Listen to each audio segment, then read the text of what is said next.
Povereništvo pokreta Dveri srpske u Boru se na konferenciji za novinare osvrnulo na štrajk prosvetnih radnika koji traje 20 dana.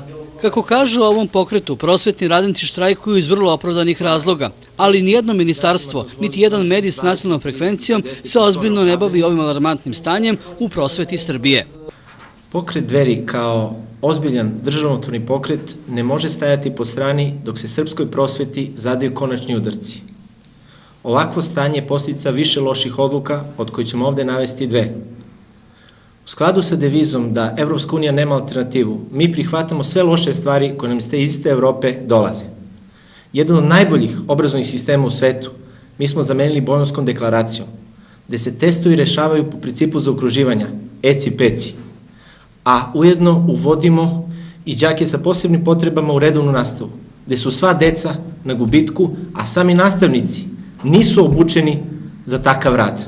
Zbog izuzetno loše demografske politike koju, nažalost, sprovode u zadnjih 20 godina gotovo sve vlade Republike Srbije, mi ove godine imamo 7.000 đaka manje u srednjim školama.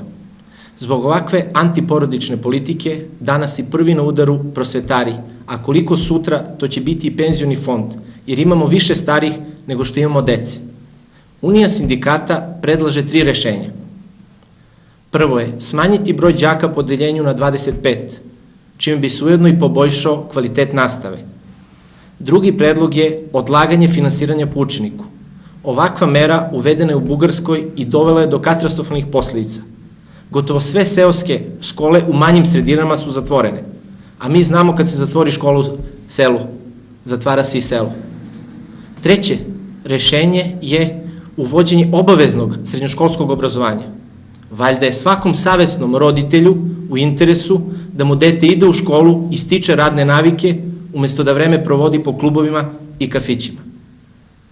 Napominjemo da se ovim ne otvaraju nova radna mesta, već se zadržava postojeći kadar. Ovom prilikom pokret Dveri u Boru takođe poziva i ostale sindikate u prosveti da se uključe u ovoj borbi za ostvarivanje prosvetnih i radnih prava.